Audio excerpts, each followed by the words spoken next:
आजच्या सभेचे असणारे अध्यक्ष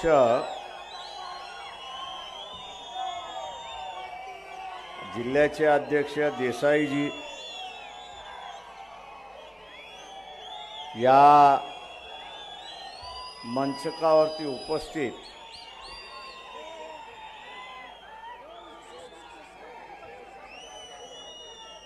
किरण मानेजी,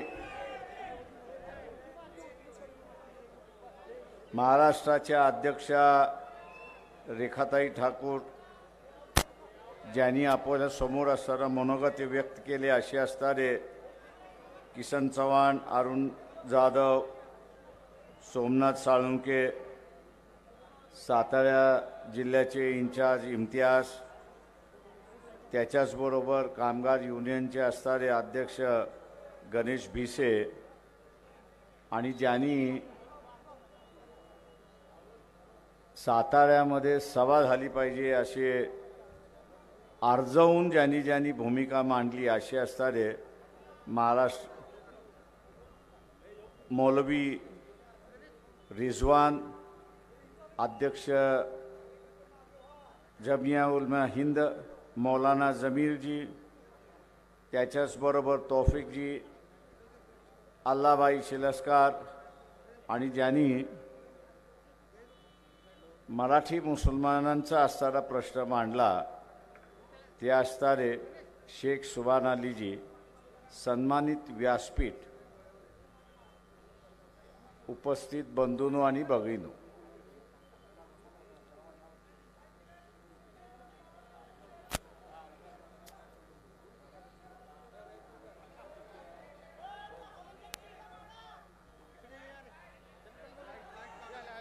मी असणारा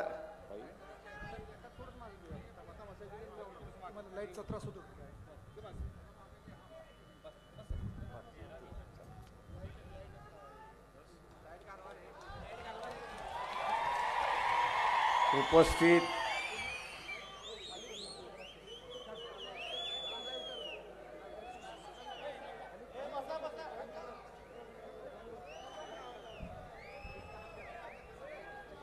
जी परिस्थिती आहे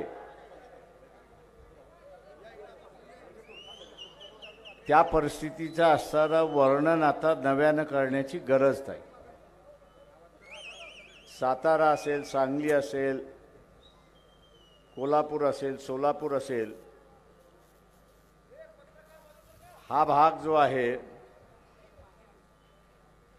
हा शिवाजी महाराज, शाहू महाराज, महात्मा फुले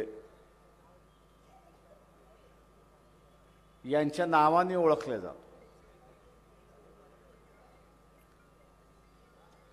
इथे धार्मिक दंगली होतील, जातीय तणाव होतील असं महाराष्ट्रामध्ये आणि देशामध्ये कोणाला वाटत नाही.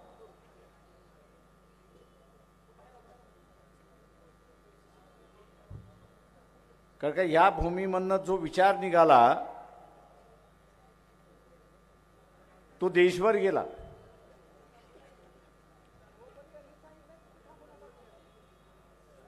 लोकांचं राज्य, आरक्षणाचं राज्य, सन्मानाचं राज्य, समान अधिकाराचं राज्य, हा सगळा विचार या परिसरातून रुजला.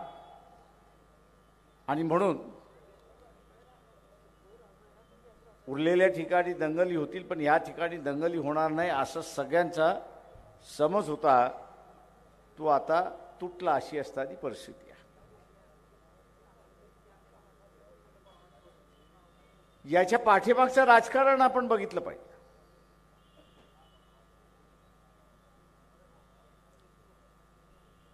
जगाला माहिती आहे की महात्मा फुले, सावित्रीबाई यांचा शिक्षणाचा संबंध आहे. ज्या वेदांनी असणारं शिक्षण बंद केलं होतं, महिलांना शिक्षण नाही, शूद्रांना शिक्षण नाही, अतिशूद्रांना शिक्षण नाही. जे क्षत्रिय स्वतःला म्हणतात त्यावेळेच्या असणाऱ्या मराठा समाजाला सुद्धा शिक्षण नव्हतं. अशानं शिक्षणाची दारं मोकळी केली. हे जगाला माहिती आहे, हा इतिहास.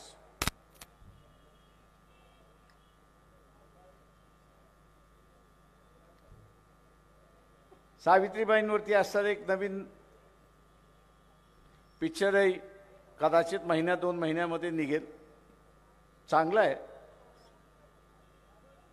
आणि हा सगळा उदो केलेला भाग त्याच्यामध्ये.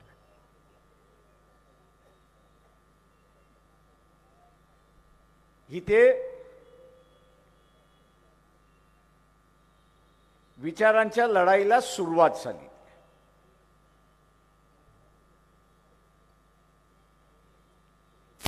गोडसे, हेगडेवार, गोलवलकर ही एक विचारसरणी आणि दुसऱ्या बाजूला महात्मा फुले, शाहू महाराज, बाबासाहेब आंबेडकर आणि महात्मा गांधी यांची असणारी विचारसरणी. इथल्या जनतेला या 2024 मध्ये निकाल द्यायचा आहे की तुम्ही कोणाच्या बाजूने आहात. नाथूराम गोडसे, हेगडेवार आणि गोलवलकर यांच्या विचाराच्या बाजूचे आहात की 2024 मध्ये महात्मा फुले, शाहू महाराज, बाबासाहेब आंबेडकर आणि महात्मा गांधी यांच्या विचाराशी आहात. हा निर्णय तुम्हाला करावा लागणार आहे. ही सरळ सरळ लढाई.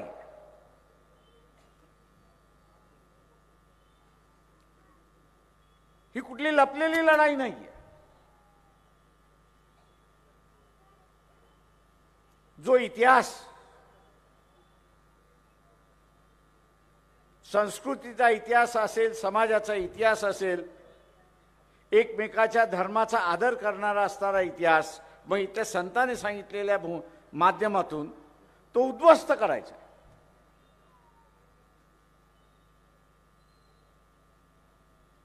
तो उद्ध्वस्त करायचा, नवा इतिहास लिहायचा. आणि या नव्या इतिहासाची मांडणी कशाच्या होणार? नाथूराम गोडसे, हेगडेवार आणि गोलवलकर यांच्या विचारावरती होणार. मग ठरवायचा हा आहे की यापुढे शांततेमध्ये जगायचं आहे की अशांततेमध्ये जगायचं आहे. शांततेमध्ये जगायचं आहे की अशांततेमध्ये जगायचं आहे. मी फार वेळ बोलणार नाही, पण जी सद्य परिस्थिती आहे ती आपल्या समोर मांडणार.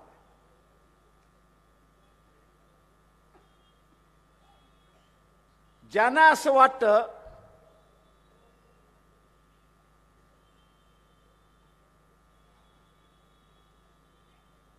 की महात्मा फुले, शाहू महाराज, बाबासाहेब आंबेडकर आणि महात्मा गांधी यांचा असणारा विचाराचं राज्य यावं असं ज्यांना वाटतंय, त्यांना असं वाटतं की सगळ्यांनी एकत्र आलं पाहिजे आणि बीजेपीच्या विरोधात लढलं पाहिजे.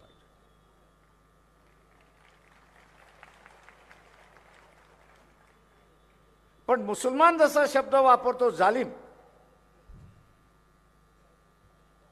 तसं जालिम शांत बसणार आहे का स्वतःला उद्ध्वस्त करून देणार आहे का?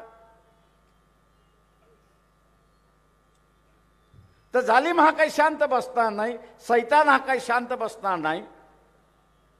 त्या सैतानाच्या आणि जालिमाच्या कारवाया त्या ठिकाणी चालणार.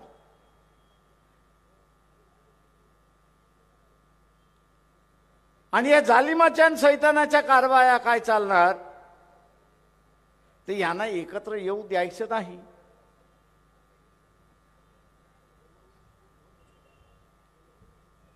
हे एकत्र आले तर आपला पराजय आहे. आणि हे एकत्र लढले नाही तर या सैतानाला वाटतं की आपला विजय आहे.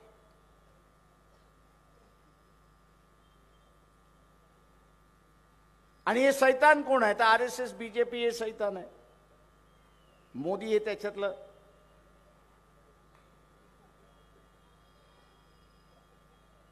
त्याच्यामुळे या सैतानाचं राजकारण कसं राहणार?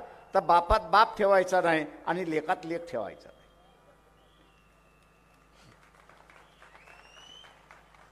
आणि त्याला बापात बाप ठेवायचा नाही आणि लेकात लेख ठेवायचा नाही तर आज तो सत्ताधारी आहे. जेव्हा सत्ताधारी असल्यामुळे सगळी सत्तेची सगळी यंत्रणा तो वापरणार. मी एका बाजूला मतदाराला दहशत निर्माण करायला,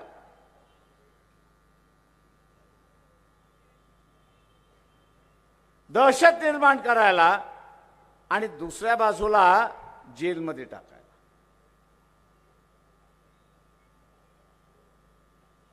त्यांचं एक हत्यार आपण असणारं मोडीत काढलं.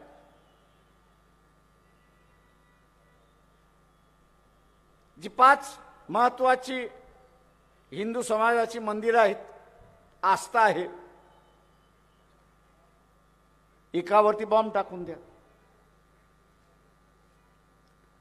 की बॉम्ब टाकला रे टाकला की आपल्याला असं वाटतं मुसलमानांनीच टाकला.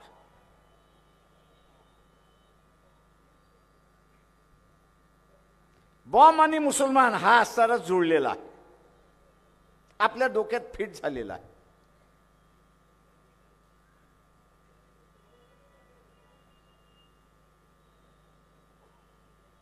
तुम्ही असं फिट झाले असं आहे म्हणजे मग मुसलमान एका बाजूला गेले आणि उरलेले सगळे एका बाजूला गेले. आपल्याला जिंकायला सोपं आहे. बाई हे या देशामध्ये होऊ शकतं. आपण आगा केला आणि हे करायचं नसेल तर मिलिटरीच्या ताब्यामध्ये देऊन टाका इलेक्शन होईपर्यंत त्याचं असणारं संरक्षण करण्यासाठी.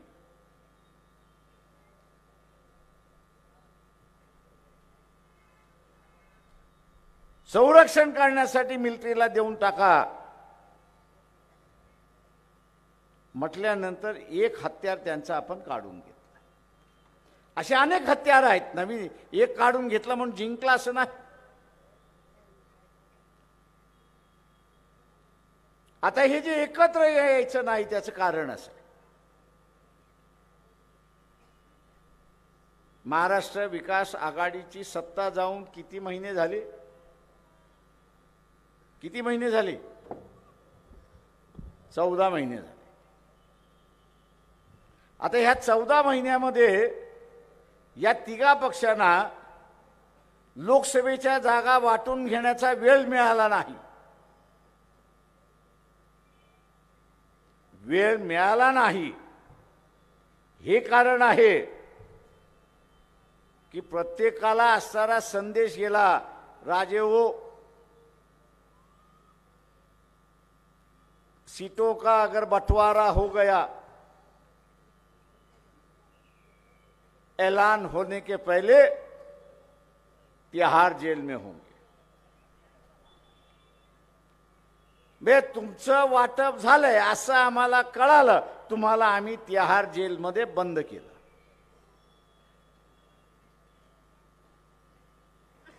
आता मला सांगा किती जण पोलिसांनी सांगितलंय की मी तुला आता पकडून घेऊन जातो? किती जण जायला पोलिसाबरोबर तयार होतील? अर्धे जण तर पळायला सुरुवात होतील, हातापाया पडायला लागतील. अरे बाबा कशाला जेलमध्ये घेऊन चाललेला आहेस, माझं आयुष्य कशाला बर्बाद करतोयस, अमुक करतोयस तमुक करतो, असे नाना तऱ्हेने. आणि नाही जमलं तर थोडं घे आणि मला सोडून टाक. हे आपली वागणूक आहे. या आपल्या वागणुकीवरनं ज्यांच्यावरती इन्क्वायरी चाललेली आहे त्यांना धमकवली आणि त्यांना धमकी दिली तर आपण जसं वागतो तसं ते वागणार नाहीत का? वागणार बरोबर. का कोणालाही जेलमध्ये जायचं नाही, कोणालाही लालू प्रसाद व्हायचं नाही. लालूनी म्हटलं तुम्हाला जेलमध्ये टाकायचं टाका, मी राजकारण जेलमधनं करीन,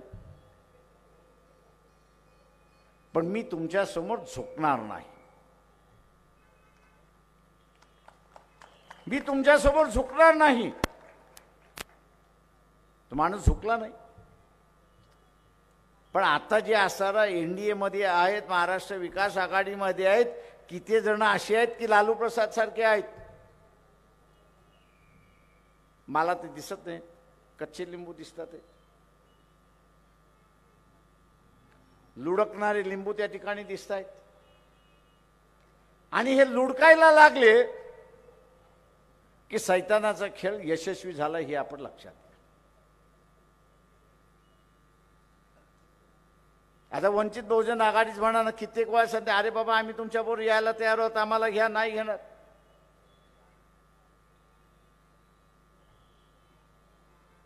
मोदीने त्यांनाही सांगितलं की तुम्ही असणारा वंचितवाल्यांना घेऊ नका, कारण का आम्ही त्यांच्या विरोधात चौकशा लावल्या, साले खडकू आहेत, काहीच मिळत नाही त्यांच्याकडे, भिकारीपेक्षा भिकारी आहेत सगळे.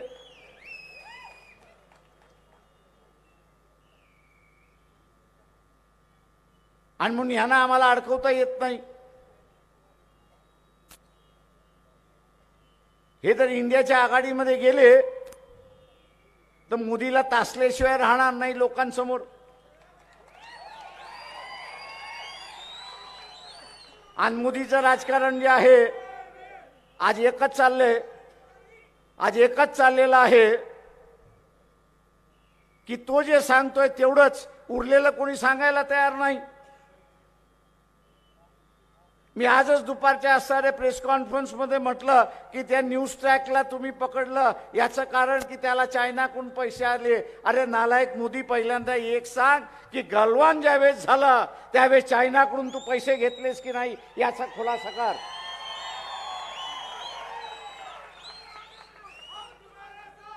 मी आजही आपल्याला असणारं सांगतो, चायना बरोबर गलवानमध्ये सोल्जरचं जे आहे, आर्मी मेनचं जे आहे,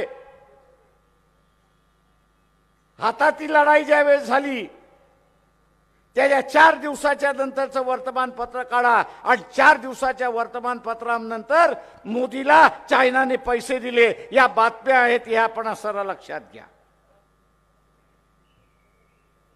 त्या न्यूज चॅनलने पैसे घेतले म्हणून ते देशद्रोही आहेत. मोदी तू असा कुठला लागलेला आहेस रे की तू असणारा देशद्रोही नाहीस? चायनाकडून तूही पैसे घेतलेले आहेस, मग तूही देशद्रोही झाला. त्याला माहित आहे हे जर भारतभर असे प्रश्न उपस्थित व्हायला लागले तर आपली चितू व्हायला वेळ लागणार नाही. इंडियातले असणारे ते म्हणतात प्रकाशराव तुम्ही काही बोलू शकता. हा म्हटलं मी काही बोलू शकतो याचं कारण की माझ्या पाठीमागे इन्क्वायरी नाही. तुम्ही काहीच बोलू शकत नाही कारण का तुमच्या पाठीमागे इन्क्वायऱ्या लागलेल्या आहेत.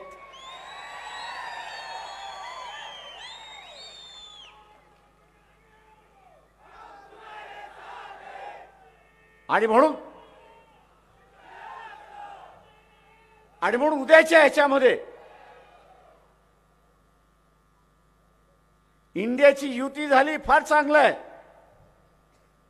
आम्ही स्वागतच करायला बसलेलो आहोत. आम्ही त्या इंडियाला म्हणतो आम्हालाही त्या तुमच्या बरोबर घ्या.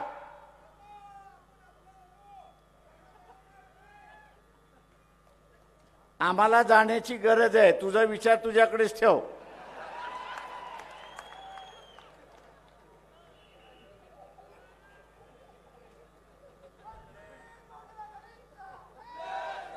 आणि म्हणून आपण शेवटपर्यंत प्रयत्न करणार आहोत की असताना सगळे एकत्र मिळून लढले पाहिजेत. जसा प्लॅन 1 असतो तसा प्लॅन बी सुद्धा आपण तयार ठेवला पाहिजे आणि तो लोकांनी तयार ठेवला पाहिजे. दिवाळी होऊन जाऊ द्या,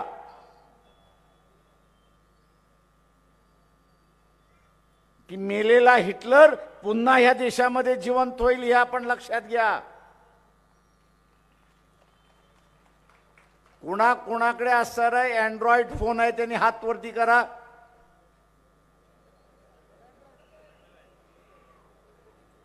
सगळ्यांकडे आहे, बरोबर. त्या YouTube वरती जायचं आणि त्या YouTube वरती हिटलर आणि जू, हिटलर डॅश जू अॅट्रॉसिटी असं फक्त टाईप करायचं आणि त्याच्यावरच्या येणाऱ्या ज्या फिल्म्स आहेत त्या आपण असताना बघा. हिटलरनी ज्या पद्धतीने ज्यूचा असणारा अत्याचार केला, तिथल्या जिंकलेल्या नागरिकांचा अत्याचार केला, त्याच्यावरती नंतर निघालेल्या असणाऱ्या ह्या फिल्म्स आहेत. ते बघितला बघता तुम्हाला गोधराची आठवण येईल. ते बघता बघता तुम्हाला मणिपूरची असणारा आठवण येईल. मुंडकं कापलेला, हात कापलेला, पाय कापलेला, उपाशी पडलेला माणूस रस्त्यावरती, ती हालत दिवाळीनंतर होण्याची असणारी शक्यता आहे हे आपण असणारा लक्षात घ्या. हे जे 4-5 टार्गेट लव जिहादच्या नावाने, गोरक्षकाच्या नावाने जे गावागावामध्ये फिरतायत, शहराशहरामध्ये फिरतायत, माझं सर्व नागरिकांना आव्हान आहे, यांचा बंदोबस्त पोलीस करणार नाही. का पोलिसाचे हात बांधलेले आहेत. त्यांना आदेश देण्यात आलेले आहेत की तुम्ही यांच्याकडे जरा नरमाईने बघा. यांचा बंदोबस्त हा नागरिकांनाच करावा लागेल हे आपण सारा लक्षात घ्या. शांतता ठेवायची असेल, शांतता ठेवायची असेल आणि या तरुण पिढीला जे भयभीत केलेलं आहे, आज गुजरात मधला असेल, मणिपूर मधला माणूस असेल, त्याला आपण म्हटलं अरे तो म्हणतो नाही नाही तोबा तोबा तोबा तोबा करत बसतो. तो हे 4-5 टाळकी आहेत, त्याच्या पुढे टाळकी नाही आहेत. यांना शहरामध्ये आणि गावामध्ये गावकऱ्यानेच अडवलं पाहिजे, शहरवासियानेच अडवलं पाहिजे. यांची हिंमत नाही की गावापुढे लढण्याची, हे आपण सारा लक्षात. हिटलर आयुष्यामध्ये एकाच गोष्टीला लढत होता आणि घाबरत होता. तो असं म्हणत होता की लोकांची जनशक्ती समोर कोणीच लढू शकत नाही आणि मी पण लढू शकत नाही, पण एकट्या एकट्याला गाठून मी निश्चितपणे लढू शकतो. हा नवा हिटलर जो देशामध्ये जन्माला येतो, नवा हिटलर जो त्या देशामध्ये जन्माला येतोय, त्याच्याशी लढायची असेल तर आपली सगळ्यांची शक्ती एकत्र आली पाहिजे हे असताना लक्षात घ्या. जनशक्तीच्या समोर इथला असताना हिटलरही टिकला नाही तर हा आपला सैतान सुद्धा टिकणार नाही हे लक्षात घ्या. आणि म्हणून ही लढाई जनतेच्या हातातली लढाई, ही सत्तेची लढाई नाहीये.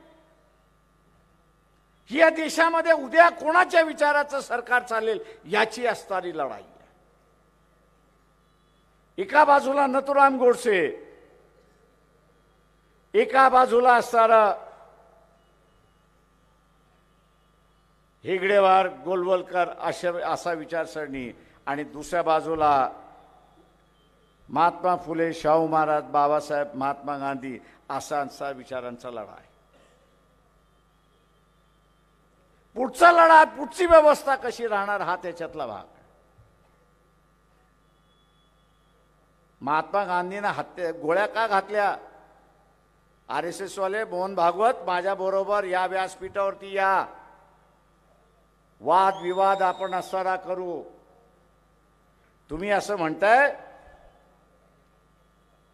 की महात्मा गांधीने 60 कोटी पाकिस्तानला द्यायला सांगितले आणि म्हणून त्याला नथुराम गोडसेने गोळ्या घातल्या. तुमच्या गांडीत दम असेल ना तर माझ्या बरोबर ह्या सभेमध्ये या आणि त्याच्यावरती वाद आपण असताना करू.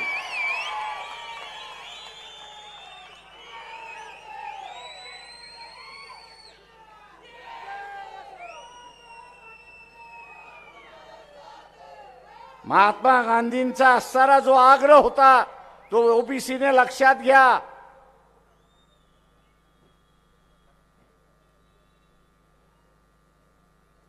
ओबीसीने पहिल्यांदा लक्षात घ्या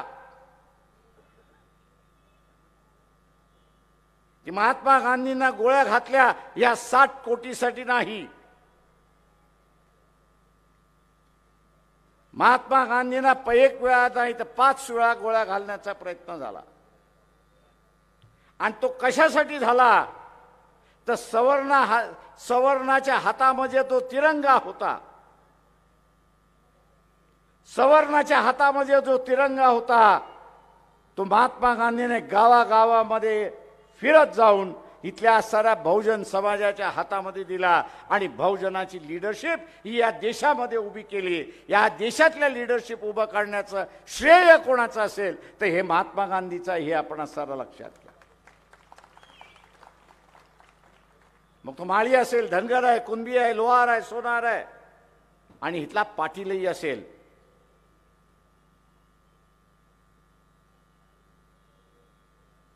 इथल्या राजकीय पटलावरती आणायला सवर्णाच्या हातामधला झेंडा इथल्या बहुजनाच्या हातामध्ये देण्याचं कामकाज कोणी केलं असेल तर ते महात्मा गांधींनी केलेलं आहे. आणि त्याच्याच बरोबर बाबासाहेबांनी इथल्या साऱ्या अस्पृश्यांच्या नव्या लढ्याचा असताना सुरुवात केली. या 2 महापुरुषाने राजकारणाचा पुन्हा कॅनव्हास बदलला.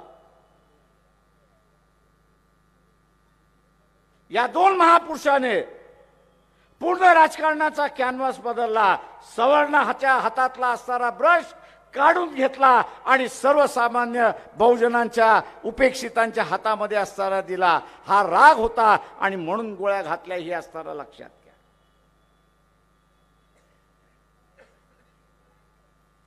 RSS वाले त्या 60 कोटीचा असणारा ताकद असेल, हिंमत असेल तर माझ्या प्रश्नाचं उत्तर द्या. त्या 60 कोटीचा असणारा करारनामा कोणी नेगोशिएट केला?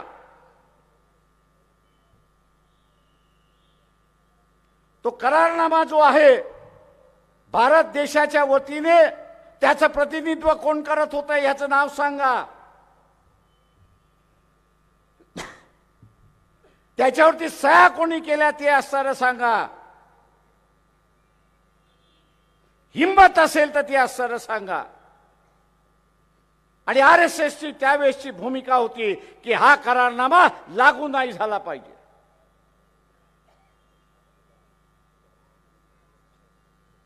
आंतरराष्ट्रीय जाणकाराचा महात्मा गांधी होता म्हणून तो म्हणाला हा देशाचा पहिला करारनामा तुम्ही तुमच्या कॅबिनेटनी केलेला आहे. त्या कॅबिनेटचा मी हिस्सा नाही आहे. तुमच्या सरकारचा मी असणारा हिस्सा नाही आहे. पण आंतरराष्ट्रीय राजकारणामध्ये ज्यावेळेस शब्द दिला जातो त्यावेळेस तो शब्द पाळला गेला पाहिजे. पाळला गेला नाही तर तुमच्यावरती कोणी विश्वास ठेवणार नाही. आणि पहिला करारनामा हा तुमचा 60 कोटीचा केलेला करारनामा आज तुम्ही मोडायला निघालात तर जग तुमच्यावरती विश्वास ठेवणार नाही. मी माझी बाजू मांडली नाही, आग्रह धरला नाही, तुम्हाला जबरदस्ती केली नाही म्हणून मी अनशनला बसणार आहे. RSS वाले, मोहन भागवत वाले हिम्मत असेल तर तो करारनामा कोणी पाकिस्तानच्या असणाऱ्या कायदे मिल्लत बरोबर असणारा केला ते असणारा सांगा. जिना बरोबर बोलायला कोण गेलं होतं ते सांगा. मी आज नाही सांगत, तुम्हाला असणारा वाट बघतो की प्रामाणिक आहात का मला बघायचं आहे तुम्ही.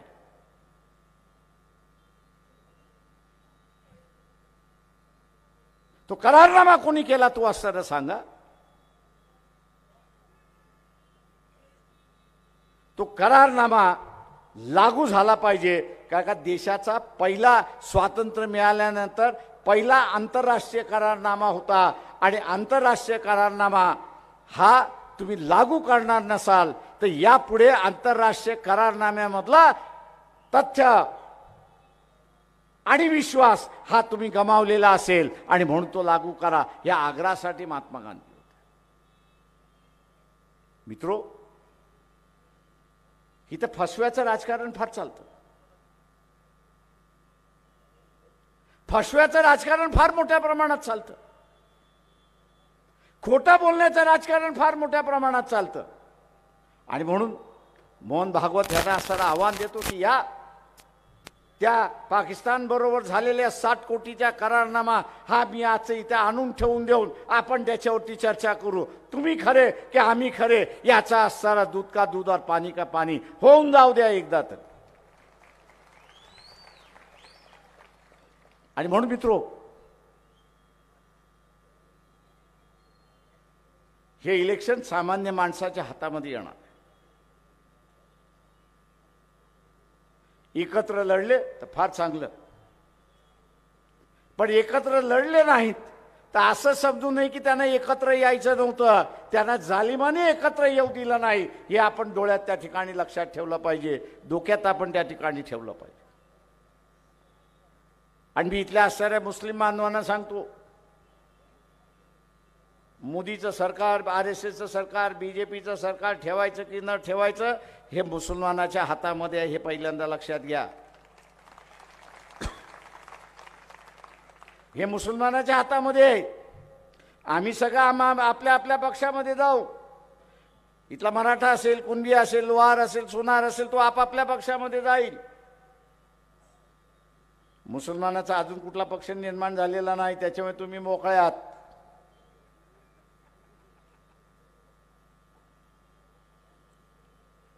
आता तुम्ही काही जण मुसलमानातले काँग्रेसमध्ये आहेत, काही जण BJP मध्ये आहेत, काही जण NCP मध्ये आहेत, काही जण शिवसेनेमध्ये आहेत. ही सगळे जण आपापला पक्ष कसा आहे चांगला आहे सांगायला येतील. त्याला म्हणा 2024 पर्यंत तुझा कोंबडा बंद करून ठेव, त्याला बिनकुल आवाज करून देऊ नको आणि तू पण आवाज करू नको.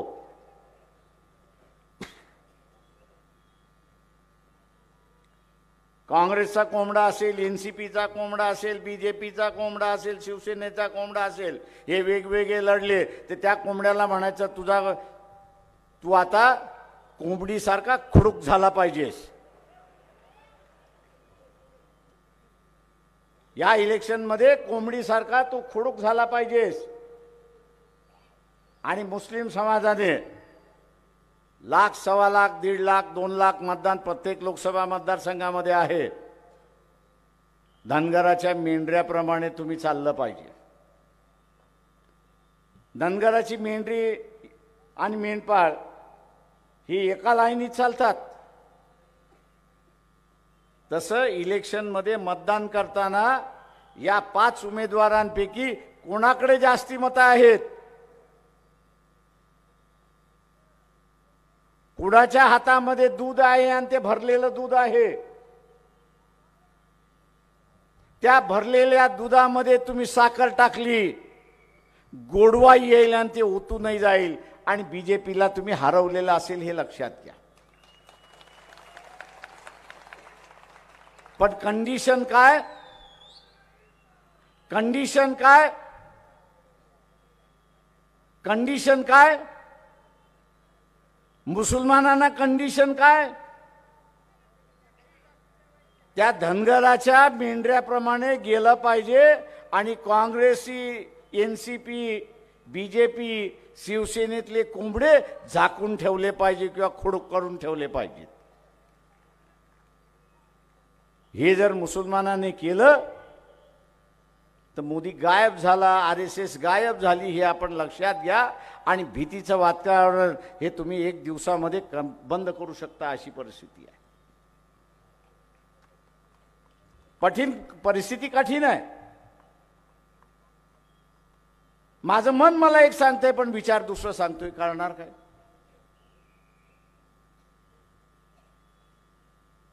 माझं मन मला सांगतंय नाही आम्ही असं एकत्र आलं पाहिजे, पण विचार मला सांगतो तो जालिम एकत्र येऊ देणार नाही ना. मुसलमानाने यावेळेस भावनिक होऊन राजकारण करता कामा नये. मुसलमानाने भावनिक होऊन राजकारण करता कामा नये. विवेक आणि विचाराने राजकारण केलं पाहिजे. आणि ज्या दिवशी मुसलमानाने विवेकने आणि बुद्धीने राजकारण केलं तर इथे आरएसएस बीजेपीचं सरकार गेलं, मोदी पंतप्रधान राहणार नाही एवढं असताना लक्षात घ्या. अनेक जणांना पटणार नाही माझं म्हणणं. क्या कह रहे? अरे आपण जसं म्हणतो की आपण सगळे एकत्र आलो पाहिजे तसा आपला विरोधी सुद्धा खेळत असतो ना, हेही लक्षात घ्या. हा बुद्धिबळाचा खेळ आहे. या बुद्धिबळाच्या खेळामध्ये आपल्याला असणारा आपला राजा आणि आपला वजीर आपल्याला वाचवायचा आहे. आपला राजा आणि आपला वजीर काय आहे? तर इथला असणारा पार्लमेंट हा असणारा राजा आहे आणि त्या पार्लमेंटमध्ये जाणारा माणूस जो आहे तो आपला वजीर आहे, त्याला वाचवायचा आहे.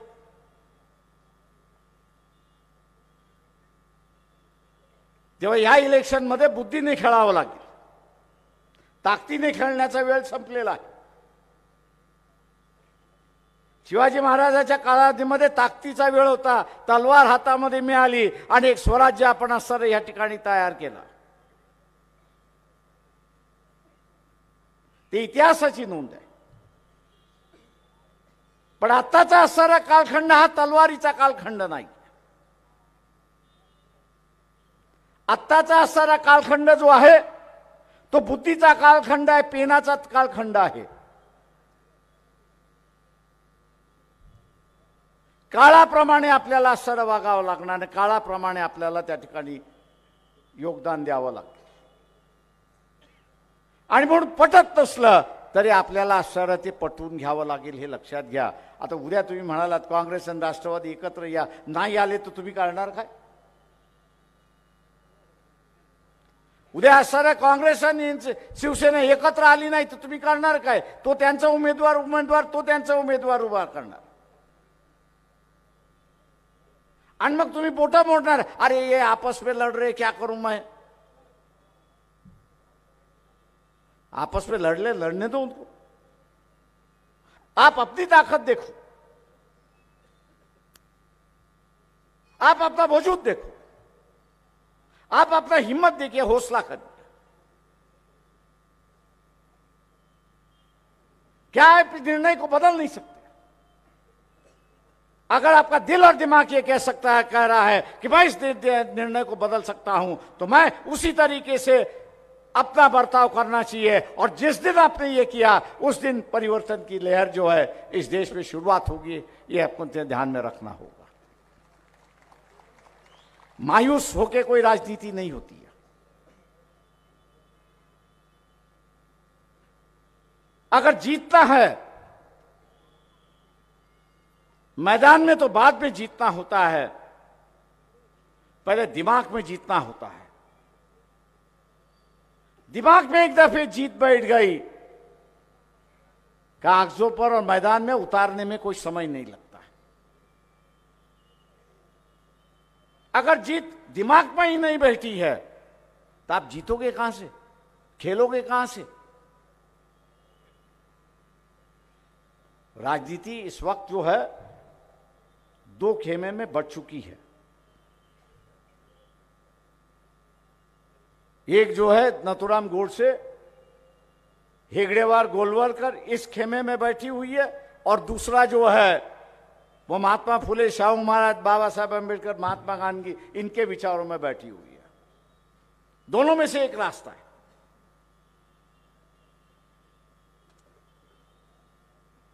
अब ये दोनों में से एक रास्ता जो है लोगों को चुनना है, आपको चुनना है। आप जिस तरह से रास्ता चुनोगे मुसलमानों, उस तरह से आपको 20% यहां का आम आदमी दिखाई हुए, आप 20% आदमी जो है वो आपकी तरफ झुकाया हुआ दिखाई देगा, और वही जो है निर्णायक परिस्थिति होगी, ऐसा मैं यहां पर मानता हूं। दोस्तों, ये जो दंगों की कार्रवाई है, उम्मीद मत लगा के बैठिए।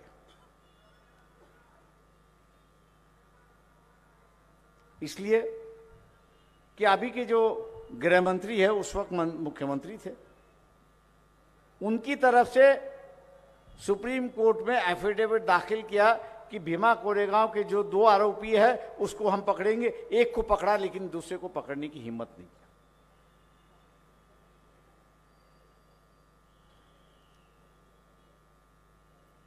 और ये एफिडेविट जो है 2018 में सबमिट किया हुआ है। आज हम लोग 2023 में, 5 साल हो गए।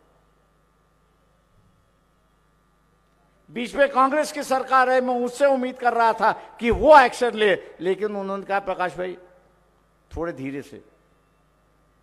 मैंने कहा राजनीति धीरे से नहीं चलती, अपनी गति से चलती है। अगर आप अपने गति से नहीं चल गए तो मैंने कहा मान लो आपका भी सत्यानाश होने में कोई कम वक्त नहीं लगेगा, क्योंकि डर आपके मन में बैठा हुआ है। और इसलिए मैं उम्मीद करता हूं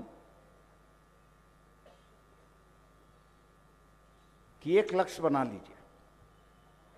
कौन हारे कौन जीते ये अलग बात है। एक लक्ष्य अगर हम लोग ने बना लिया तो मेरे ख्याल से उसको हासिल करना आसान होगा।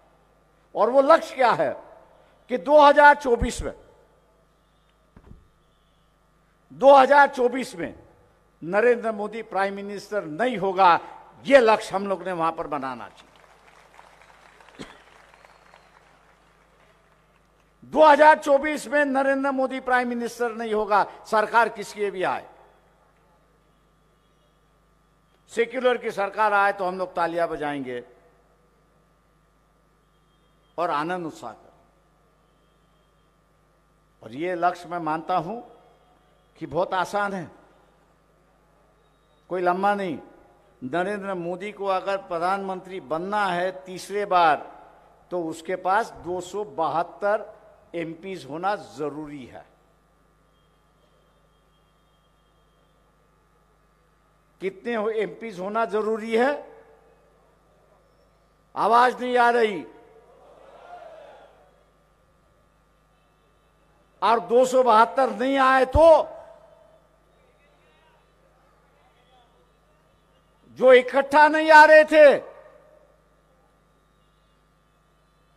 जिनको मोदी ने अड़चन लगाई थी, वो पहला कहेंगे भैया इसको निकालो तो अपनी गर्दन की तलवार मोकली हो जाएगी। और अपनी गर्दन की तलवार निकालने के लिए ये कहेंगे तुम मोदी छोड़ के अगर किसी कोई हो रहा है तो हम लोग उसके साथ में जाएंगे, वरना हम नहीं किसी के साथ जाएंगे। क्योंकि उनको पता है कि मोदी रहा तो एक तरफ तलवार है और दूसरी तरफ तिहाड़ जेल है और दूसरा मार का ही बचा नहीं। अपनी जान छुड़ाने के लिए, अपनी जान छुड़ाने के लिए,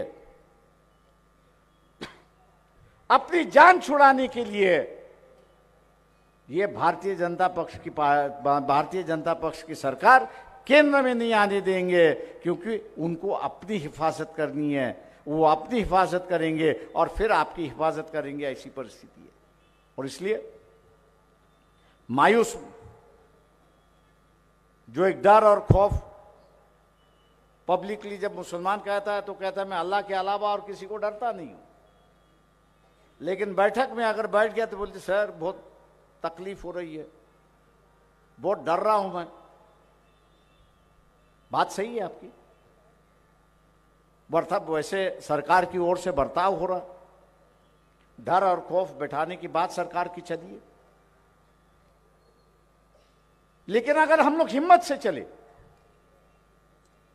और ये सोच के चले कि 2024 में भारतीय जनता पक्ष आरएसएस की सरकार गिरानी है, मतलब गिरानी है, तो हम लोग कामयाब होंगे और आप कामयाब करोगे। इन्हीं लफ्जों के साथ मैं आपसे रजा लेता हूं। जय भीम, जय भारत। अशाच नवनवीन राजकीय घडामोडी जाणून घेण्याकरता आपल्या चॅनलला सबस्क्राईब करा आणि इन्स्टा फेसबुकला फॉलो करायला विसरू नका।